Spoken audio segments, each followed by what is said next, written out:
इस वक्त Imran Khan Saudi conference में शिरकत के लिए मौजूद हैं। यहाँ पे कुछ ही देर में खिताब भी उनकी जानिब से किया जाएगा। Ladies and gentlemen, it gives me a great pleasure to be part of the FII this year. I'm happy to see a full house and so many familiar faces in the audience. So we've got 40 minutes to discuss Pakistani's economy and to discuss the emerging opportunities that might provide. So good morning and thank you for making the time. Your Excellency, you've assumed office as Prime Minister in August 2018 with a mission to achieve Naya Pakistan, New Pakistan. Tell us more about it. August 2018 with a mission to achieve Naya Pakistan, New Pakistan. Tell us more about it. Well, thank you. First of all, let me say what a pleasure it is to be here. Opportunity to talk about Pakistan, investment opportunities. But Naya Pakistan is actually the Pakistan it was meant to be. Pakistan was the only state, well, one of the two states made in the name of an ideology which was Islam. So when we talk about Naya Pakistan, it is going back to the vision of the founding fathers of Pakistan. And what the founding fathers of Pakistan envisaged was a state based on the principles of the first Islamic state of Medina. And those principles were justice, meritocracy,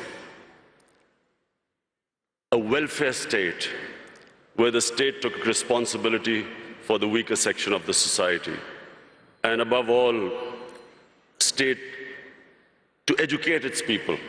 So these were the principles which, very lofty principles, why Pakistan came into being.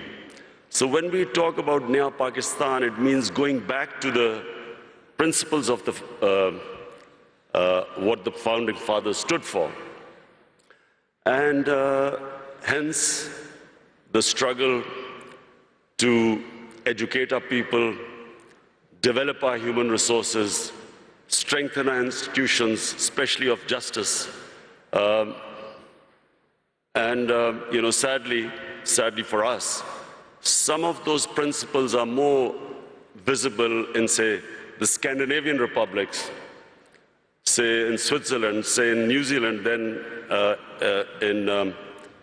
in Pakistan, what was supposed to be an example for what an ideal Muslim state was supposed to be.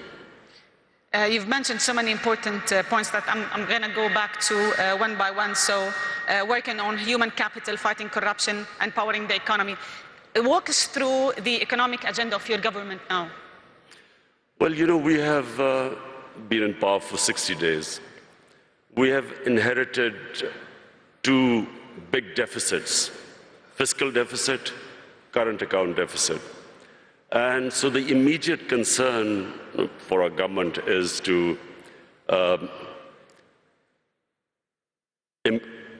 increase our exports. We need to increase our exports because we have shortage of foreign reserves because of our current account deficit. We need to get more remittances through the banking channels because there are about 8 to 9 million Pakistanis who work abroad, who are living abroad.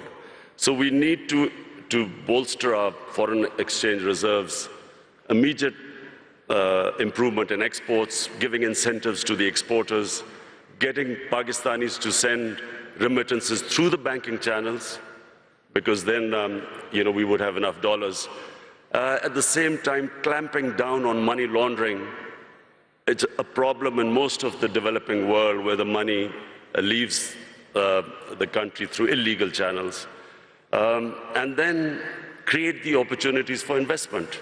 So these are the immediate measures we have been taking in these 2 months.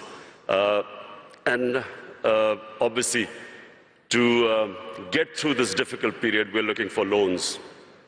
And that's actually my next question, because with such an ambitious agenda, you require resources. How does your government plan to overcome the existing financing gap? Are we talking about loans, IMF program? What are the options you have on the table? Well, whatever reforms we do today, the impact will be in maybe 3 months, 6 months, a year's time. So right now we need to have loans to go through this difficult period of repaying or servicing our debts for our imports. So we are talking to both IMF and also we are talking to friendly governments that we could go through this difficult period to get loans. So you might be applying for another IMF program? Yes, we're talking to the IMF. What we are hoping is that we can do a bit of both, get some loans from friendly governments, at the same time get a loan from the IMF, and so to go through this period which we feel we have a tough period for the next 3 to 6 months. I'm going to go back to the point you mentioned in your first answer. So during your victory speech, your main point was fighting corruption in Pakistan and powering the economy. How is your government aiming to ensure transparency so you can revive the investors' confidence in Pakistan and investing in Pakistan? Firstly, Lubna, you must understand that corruption is what makes a country poor. Corruption is the main difference between the developed world and the developing world. Countries are not poor because they lack resources. For instance, Congo has so many resources. It's one of the most resource-rich area in the world, as opposed to Switzerland, which comparatively hardly has any resources. The difference is that what corruption does is, it does two things. One, it destroys state institutions. When the ruling elite is corrupt, it can only make money by destroying all those institutions that are check and balance in the way of corruption. And secondly, corruption diverts money from human development to mega projects which give mega kickbacks, which leave a country indebted. So Switzerland is one of the most prosperous countries in the world because it has very good governance, it has strong state institutions, and it uses the money to develop its human resources. So in Pakistan, the challenge is, how do we strengthen our institutions enough to make it impossible for people to be corrupt, or corruption at a level which is manageable? And secondly, divert the resources to develop our human resources. This is the challenge of Pakistan. So what we've been trying to do since we've been 60 days in power is to strengthen the state institutions, develop meritocracy. The reasons why state institutions get destroyed is because cronies have been put in key positions who then, once there is no meritocracy in a state institution and there's no rule of law, the state institutions do not prevent anyone from stealing money from the country. So this has been the main agenda of our party. And then secondly, to prioritize institutions that will help the exporters. So hence we have made all the laws at the moment to help our exporters. And employment also is a main concern for you. You've been very concerned about youth and employment, training youth to be able to find jobs and creating jobs. Tell us more about the agenda in that particular field. Pakistan has 100 million people below the age of 35. Yes. Now, in one way, that's a huge opportunity. But secondly, it is a big pressure on the government to find employment for this young population. We have embarked on a very ambitious program. Pakistan has 10 million shortage of houses. So we have embarked on this program that in the first 5 years, we will build 5 million houses. And so hence creating all the conditions, removing all the red tape that comes into the housing sector. Also, of course, trying to attract foreign investment for this housing. At the same time, apart from the housing, what we are trying to do is create the enabling environment for investment. One of Pakistan's strengths are the overseas Pakistanis. We have, as I said before, 8 to 9 million Pakistanis working abroad. We have, if we create the enabling environment, we will then be able to attract their investment. If you see the growth of China and India, one of the biggest, the first people who invested were the overseas Indians and overseas Chinese who came back. So we have this big resource lying outside Pakistan.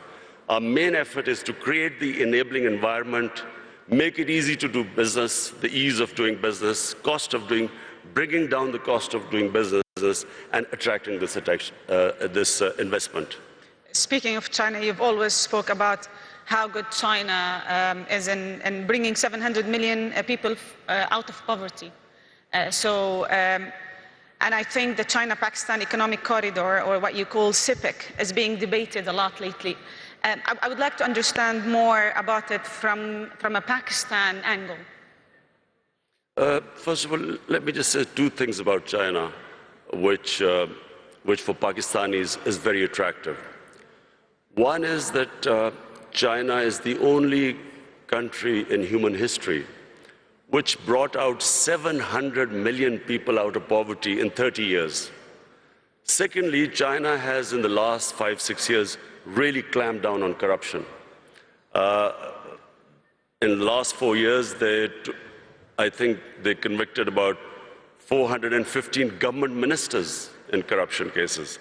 So these are the two problems which face Pakistan. We have corruption, and so we are going to look for ways, because white-collar crime is very difficult, especially in our countries, to catch, because we do not have the people. Absolutely. We do not have those who understand, who can convict white-collar criminals. So we are going to get help from China. And secondly, all the ways, the way they have brought this huge amount of humanity out of poverty. So poverty alleviation is the second thing which we learn from China, and I'm going there next month. So we hope to, we've already asked the Chinese government to help us in these two areas. CPEC is a great opportunity for Pakistan. CPEC connects us to China, which is one of the biggest markets. Because of CPEC, we are developing Gwadar, which is, after Singapore, the second deepest port. And because of CPEC, we are developing these special economic zones where we will invite investments from all over. So hence, provided we get our governance structure right, CPEC is a great opportunity for Pakistan. And actually that leads to my second question, that this whole collaboration with China, how can it help Pakistan bring more international investors? Well, simply because China is a huge market. Secondly, the CPEC is this route which connects us, China, right down to Gwadar. So we have all this opportunity with these special economic zones to invite people. It gives a great opportunity for investment. And remember Pakistan's strategic position. It is sitting next to two of the biggest markets, India on one side, China there, and then of course, inshallah, when peace returns to Afghanistan, then we have this all the way to Central Asia. So Pakistan is strategically probably one of those countries blessed. It is placed in one of the great positions in the geography of the world. And actually, I would like to comment on this point, but because rightly so, like Pakistan is very well placed to connect Central Asia, Middle East, China, and the Western markets. Do you have a plan to leverage on that natural advantage? The plan is to create the enabling environment in Pakistan so that we can attract investors. Not just foreign investors, not just overseas Pakistani investors, even our own investors who, unfortunately, because of our poor governance system, were not really investing in Pakistan. We didn't even give them enough incentives, and I'm talking about Pakistani investors. So, people to invest. What are the sectors that you think investors would be more interested in Pakistan? Minerals, There are vast amount of mineral wealth lying in Pakistan. Coal, we have one of the biggest coal reserves in the world. We have copper reserves, one of the biggest copper reserves, zinc.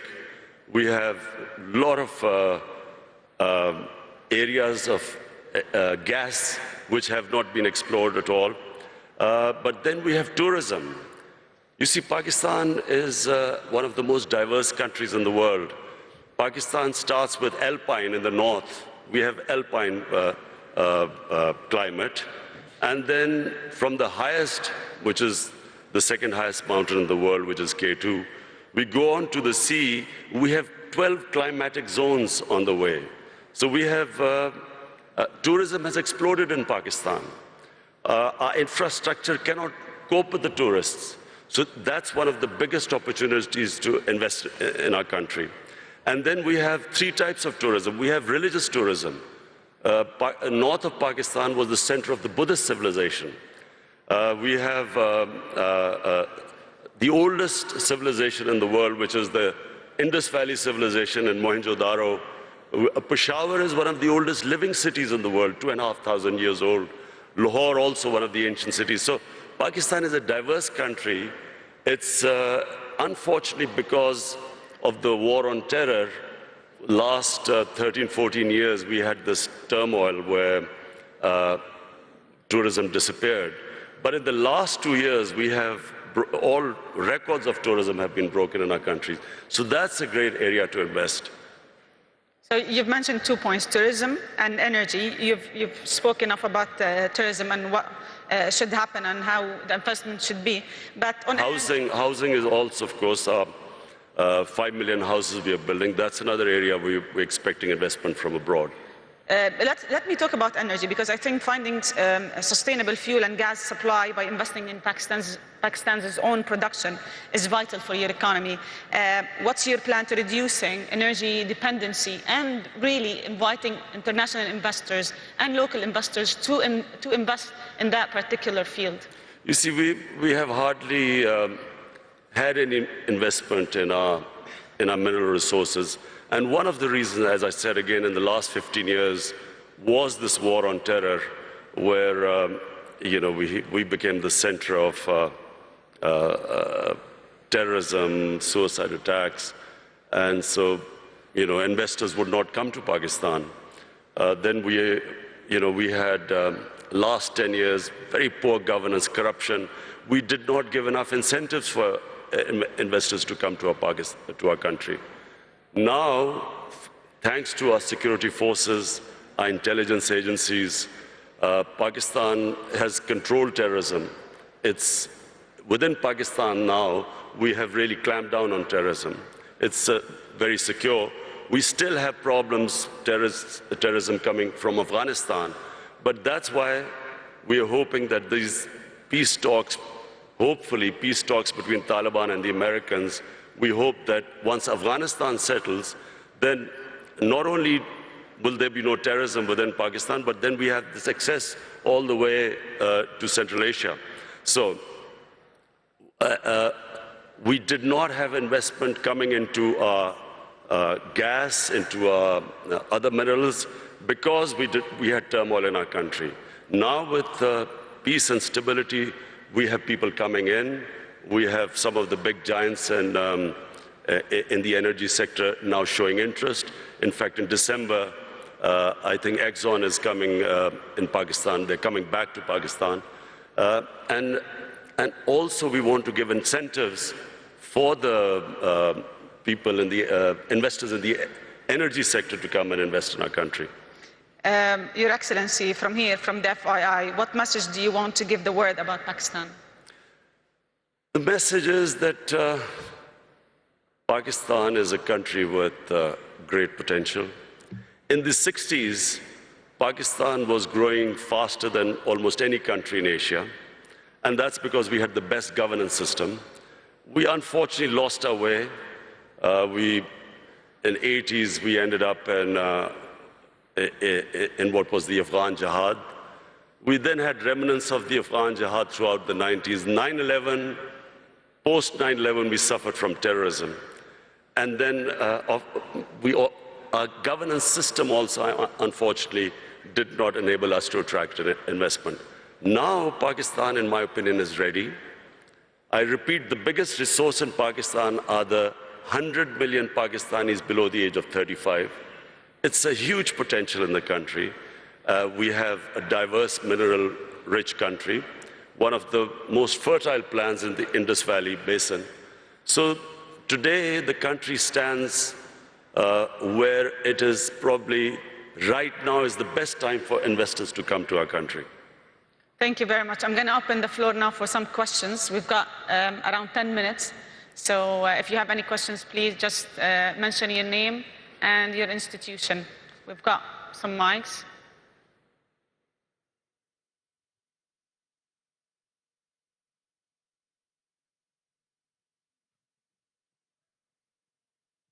I think I was very comprehensive. We've got so many questions. Can we just pass the mics, please?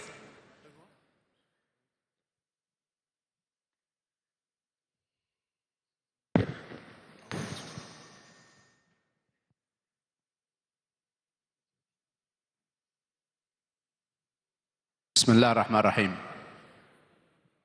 Your Excellency, welcome to Saudi Arabia. Okay, welcome. Saudi Arabia businessmen are really very much looking at investment opportunities in Pakistan. We have a lack of information.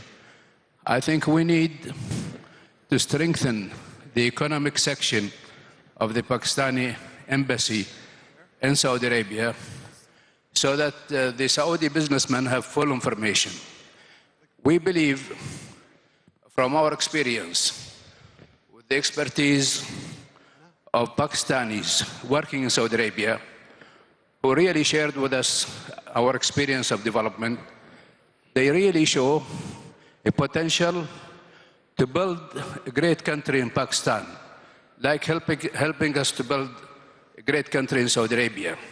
So we are looking forward to get more information about Pakistan because many Saudi businessmen are interested for investment in Pakistan. Thank you. Thank you. I have spoken to His Highness Prince Salman, and he is already organizing businessmen from Saudi Arabia to come to Pakistan to invest. So we look forward.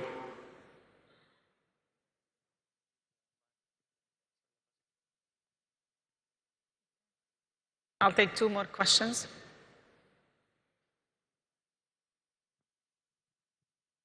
Okay.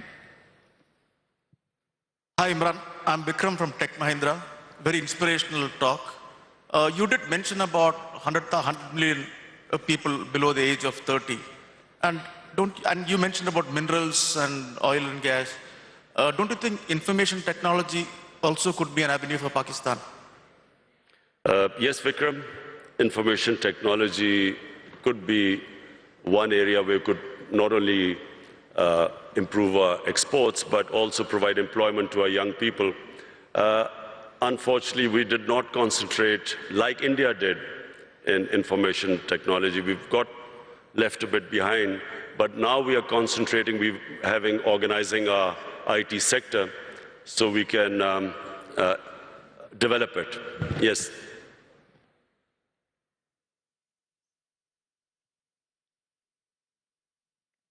Assalamu alaikum, Khan Saab. My name is Kashif Khan. I'm a private equity and investor from the Middle East. My question to you is, a lot of investors have invested previously in the past into Pakistan economy. The biggest challenge they have is exiting out of those investments. How this government will facilitate the previous investors to exit, which will give more confidence to the future investors? Well, Kashif, I have my team here. Our chairman of Board of Investment is here, our finance minister, our commerce minister. The whole idea is, in Pakistan right now, is how to make it easier for people to invest, the ease of doing business. We are already working on it, trying to remove all impediments. In fact, we are now about to develop a one-window operation for investors, that anyone who wants to invest in Pakistan, he will just be able to contact one point where they can contact, and any problems they are having, we will remove. So we are now determined that the only way the country can go forward and we can provide employment to this young population is by helping the investors. And you will find things improving by the day.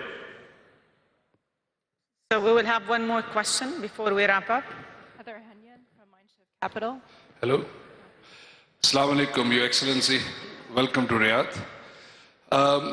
Pakistan is one of the largest importers of oil, and Saudi being one of the largest exporters. So can you maybe shed light on the possibilities of potential cooperation in oil refineries or downstream opportunities in manufacturing in Pakistan? Well, we are already talking to Saudi investors for an oil refinery to be built in Pakistan. In fact, we need 2 oil refineries in Pakistan bearing the amount of demand. So yes, the answer is yes, we are talking to Saudi Arabia.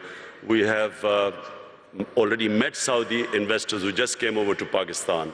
And there is cooperation, and there's going to be increasing cooperation between Saudi Arabia and Pakistan. So we have one more question. Okay. Sorry, over here. Heather Henyon from Mindshift Capital. Just to ask about the gender strategy for Pakistan. We know that women have played a very strong role in microfinance, in the business of Pakistan, and in the formal economy of Pakistan. Can you talk more about the role that you see for women going forward as entrepreneurs and their role in the business sector? Thank you. The most important thing at the moment for our government is to ensure that we raise female literacy in our country. Unfortunately, in literacy we have got left behind in the subcontinent, but specifically female literacy. So you can only empower women really if you educate them. So in the 5 years when we were in power in Khyber Pakhtunkhwa, the province our government was in power, we decided that every 100 new colleges to be built in Khyber Pakhtunkhwa, 70 would be for women. Similarly, in primary, all primary education schools which we were going to open, out of 100, 70 would be for women. So that's number one. Secondly, we have this housing project which we've started. We are, at the bottom tier, we are doing microfinance for the poorest of the poor. This is affordable housing.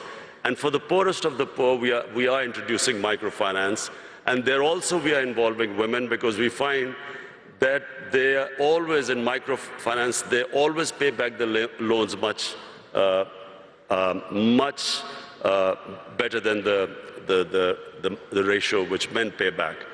But apart from that, we're trying to do something which sadly hasn't happened in Pakistan. Women do not get their inheritance rights, which is mentioned in the Sharia. In Pakistan, in rural areas, women don't get their rights. So also financially empower them by ensuring that they get their inheritance rights. So, we've got another question, please. Mr. President, this has been Hindi from Dubai, UAE. You have a great neighbor next to you, which is India, and they have great potentials to be a great partners with you. What is your efforts to let go all the past history and become one big nation, collaborating with each other in different fields and businesses? Thank you. Well, I'll answer my final question. Look, one thing Pakistan needs more than any other country right now is peace and stability. The last decade or more, specifically after 9/11, has been of the greatest turmoil to our country. A war which Pakistan had nothing to do with. Pakistan ended up losing almost 80,000 Pakistanis dead. Our tribal areas devastated by the war. Half of the population in the tribal areas internally displaced. Over $100 billion lost to the economy.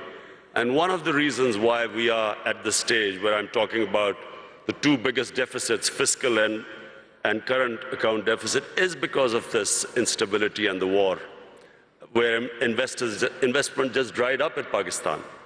So what we need is stability. Now, stability means peace with all its neighbors. We have peace with India, we have peace with Iran, peace with China and Iran. Our problems are right now with Afghanistan and with India. Now, when I won the elections and came to power, the first thing I tried to do was to extend a hand of peace to India. Unfortunately, and I think it's because of the Indian election coming up, and because, sadly, anti-Pakistan rhetoric brings in votes, I'm afraid we got no response from India. In fact, got rebuffed by India. Now, what we are hoping is that we'll wait till the elections, then again we will resume our peace talks with India.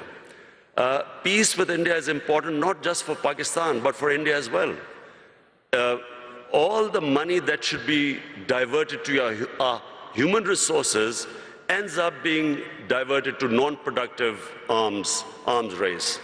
And secondly, peace with Afghanistan, peace in Afghanistan. It's critical for Pakistan because at the moment, the low amount of terrorism coming into Pakistan is from Afghanistan. And so it's for us, for Pakistan, it's extremely important that we have peace with both the neighbors. And I can tell you, my government will be trying its best. We are all in Pakistan, there is a consensus amongst all stakeholders that what this country right now needs peace and stability. And only peace and stability will allow us to bring in investment to most of all, to alleviate poverty, give employment to our young population. वज़ीर आज़म इमरान खान मौजूद हैं Saudi अरब में जारी सरमायाकारी conference में और सवाल जवाब session में उन्होंने हिस्सा लिया। पहले इस प्रोग्राम की होस्ट के सवालों के जवाब देते रहे और फिर बारी आई इस कॉन्फ्रेंस के शुरका के सवालों के जवाब देने की, जिसके जवाब वज़ीर आज़म ने पुरएतमाद